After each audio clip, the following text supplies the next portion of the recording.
Twilight Zone. A studio helicopter came down in the dark and killed 3 people in a matter of seconds, one of them a star, and 2 of them children, who were never supposed to be on a film set that late at night. It happened in the early hours of July 23, 1982, during the filming of a segment called Time Out for Twilight Zone the movie, out at Indian Dunes in Valencia, California. The scene called for actor Vic Morrow to carry 2 young children across a shallow river while a low hovering Bell helicopter and a wall of pyrotechnic explosions simulated a Vietnam War village. The explosions damaged the helicopter's tail rotor. It spun out of control and crashed down onto the 3 performers below. Morrow and both children, around 6 and 7 years old, were killed instantly. And here's the part that turned tragedy into scandal. The 2 kids had been hired illegally. California law barred minors from working that late at night, anywhere near explosives, so the production paid them in cash and kept them off the books. Director John Landis and 4 others were charged with involuntary manslaughter. The trial opened on July 23, 1986, 4 years to the day after the crash. And after 9 days of deliberation, the jury returned not guilty verdicts for everyone, finding the accident wasn't legally foreseeable. Whatever you make of that outcome, this is the case that changed Hollywood. It put a major director in a criminal courtroom for the first time and forced a complete overhaul of how productions handle children, pyrotechnics, and aircraft. Every movie set death story since gets measured against this one. The Crow, a prop gun that everyone on set believed was harmless, fired a real projectile into the film's leading man, the son of a martial arts legend who had himself died young. It was March 31st, 1993, at Carolco Studios in Wilmington, North Carolina, and the star was Brandon Lee, 28 years old, the son of Bruce Lee. In the scene, actor Michael Massey fires a .44 Magnum revolver at Lee's character as he walks through a door. Here's what went wrong. Weeks earlier, the crew had made improvised dummy rounds by pulling the bullets from live cartridges and dumping out the powder, but they never removed the primers. One of those primers had fired during an earlier take and shoved a bullet tip up into the barrel, where it sat unnoticed. So when Massey pulled the trigger on a blank in the fatal take, the blast launched that trapped bullet with nearly the force of a live round, straight into Lee's abdomen. He went into 6 hours of emergency surgery and didn't survive. No criminal charges were ever filed. The district attorney called it negligence, but found no criminal intent. Because Bruce Lee had died at 32, just 20 years earlier, the whispers of a family curse started almost immediately. But strip the legend away, and what's left is a brutal lesson in how a fake gun kills. The improvised ammunition failure became the cautionary tale every armorer trains on, and decades later, it would echo straight into another set in New Mexico.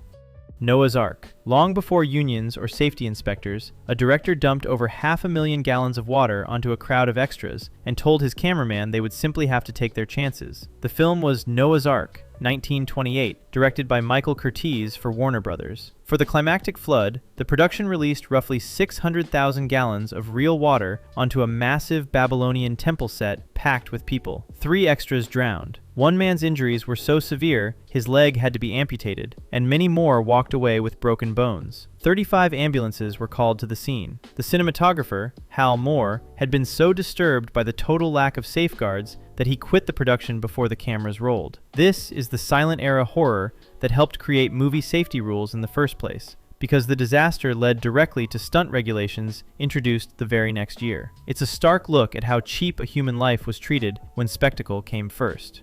The Omen, a film about the literal Antichrist, seemed to draw disaster to everyone near it, from lightning-struck airliners to a decapitation that mirrored a scene in the movie itself. The Omen, released in 1976, was about a child believed to be the son of the devil, and the stories around its production became legend. Star Gregory Peck's plane was struck by lightning on his way to London. Weeks later, executive producer Mace Neufeld's flight was also struck by lightning. Producer Harvey Bernhard said he was nearly hit himself while filming in Rome. An animal handler from the baboon scene was reportedly mauled to death by a tiger after filming Wrapped. But the most chilling one is documented. Special effects artist John Richardson, the man who built the film's infamous decapitation effect, was in a car crash during post-production on August 13, 1976. In that crash, his companion Liz Moore was decapitated by a wheel that smashed into the car, near a road sign marking the distance to a Dutch town called Omen. Coincidences that, on the nose, are exactly how a cursed movie legend gets born, and this is the production where that modern legend really took shape. By the way, if you're enjoying this so far, I post videos like this all the time, and subscribing would genuinely help the channel out. Thanks.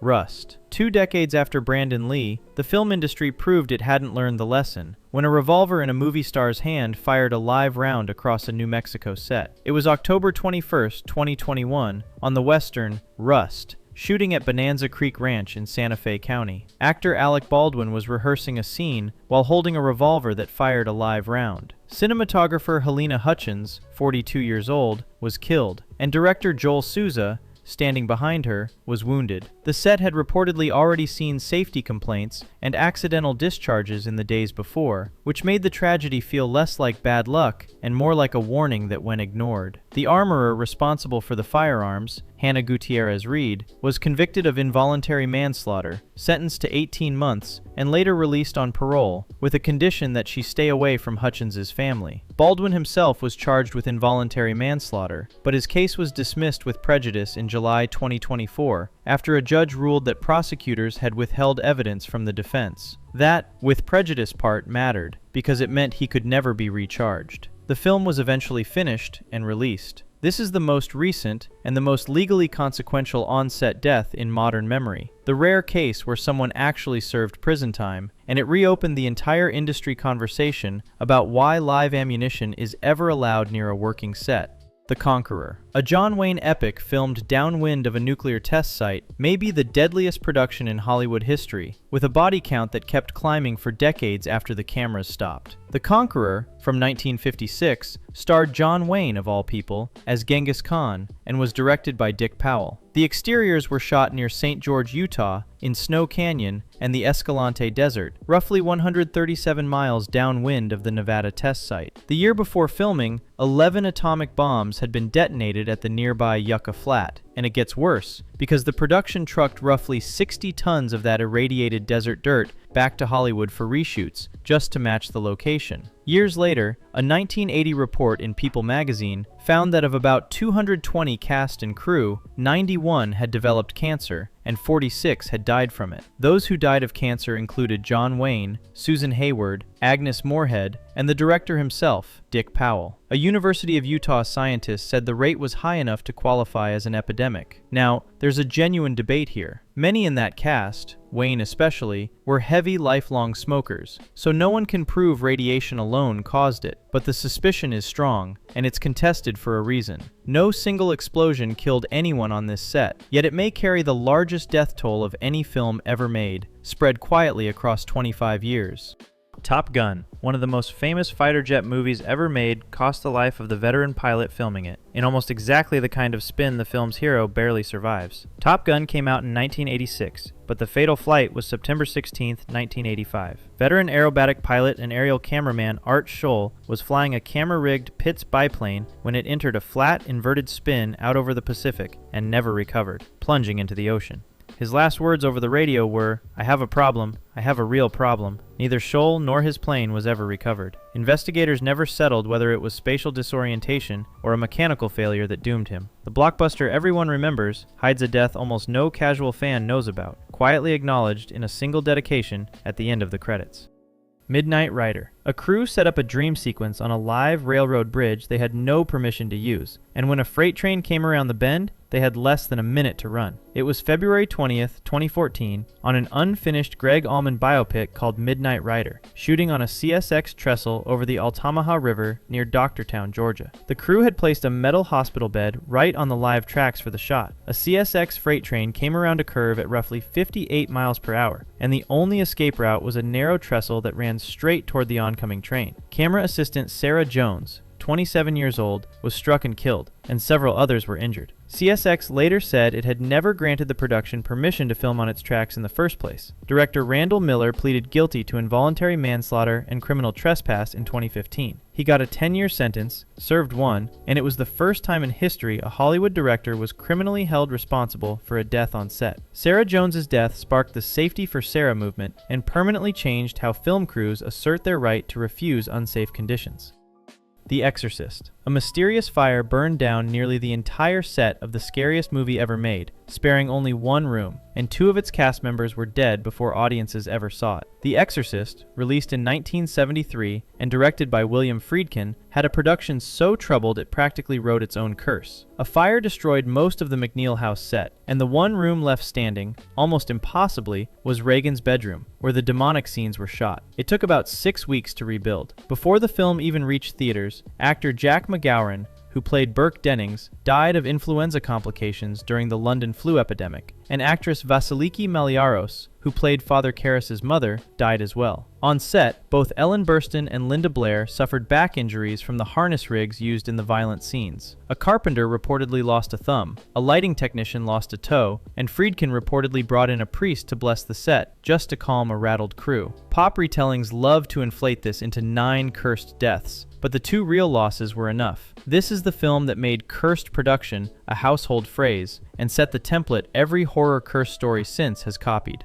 Triple X. A seasoned stuntman pulled off a jaw-dropping parasail stunt perfectly on the first take, then died on the very last one when his timing was off by a fraction of a second. This was Triple X, the 2002 Vin Diesel action film shooting on the Vltava River in Prague. Veteran stuntman Harry O'Connor, 45 years old, was parasailing behind a speedboat toward the Palacky Bridge, a stunt that required passing under the bridge with only inches to spare. His first attempt was flawless, and it's the one that actually appears in the finished movie. But on the final take, his trajectory was slightly off, and he slammed into a stone bridge pillar at high speed, dying instantly. His death on April 4th, 2002, is the reason Vin Diesel became so focused on stunt rehearsal and safety afterward. It's a chilling reminder that the safest looking stunt can kill on the take everyone assumed was routine, and the successful version lives in the film forever.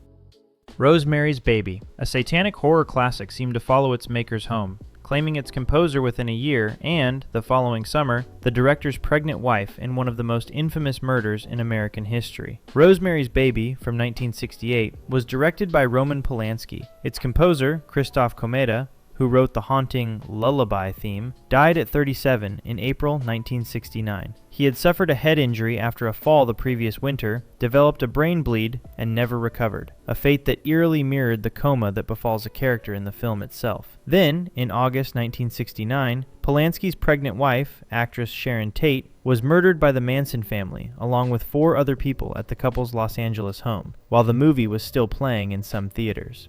The public folded both of these real tragedies into a curse tied to the film's satanic subject matter. To be clear, that connection is public mythology, not a documented cause and effect. But the losses themselves were devastatingly real, and the Tate murders alone reshaped American culture, which is exactly why this curse legend has never let go. The Dark Knight. The most acclaimed superhero film of its era lost a crew member to a stunt crash during filming and its breakout star before it ever reached theaters. The Dark Knight, from 2008 and directed by Christopher Nolan, carried 2 unrelated tragedies that fused into a quiet curse story. Special effects technician Conway Wycliffe, 41 years old, was killed in September 2007 during a stunt rehearsal in Surrey, England. He was filming from the back of a 4x4 that struck a tree while trailing a Batmobile stunt, and an inquest ruled the death accidental. Then, in January 2008, star Heath Ledger, who played the Joker, died from an accidental prescription drug incident before the film's release. Ledger would go on to win a posthumous Academy Award for the role. 2 losses, with nothing supernatural connecting them, hung over one of the most celebrated and record-breaking releases of the century. Poltergeist. No curse legend in movie history is more famous than this one, because at its center are 2 child actors who both died young in the years between the films. The Poltergeist trilogy began in 1982, produced by Steven Spielberg. Dominique Dunne, who played the eldest daughter Dana in the first film, was strangled by her ex-boyfriend, John Sweeney, on November 4th, 1982, at just 22 years old. Heather O'Rourke, who played Carol Ann across all 3 films, died on February 1st, 1988, at the age of 12, from complications of an acute bowel obstruction during production of the 3rd film. 2 more cast members died in those same years. Julian Beck, who played Kane in the 2nd film, died of stomach cancer in 1985, and Will Sampson, who performed an on-screen exorcism in that same film, died in 1987 after a heart and lung transplant. There's even a persistent rumor that real human skeletons were used as props in the first film's pool scene, though that's never been definitively confirmed. Every single death here has an ordinary medical or criminal explanation, but 4 losses in 6 years gave this legend a weight no marketing department could ever have invented. And that's exactly why, decades later, it remains the movie curse everyone still talks about. If this was worth your time, consider subscribing to keep up with everything we cover here. Thanks for watching.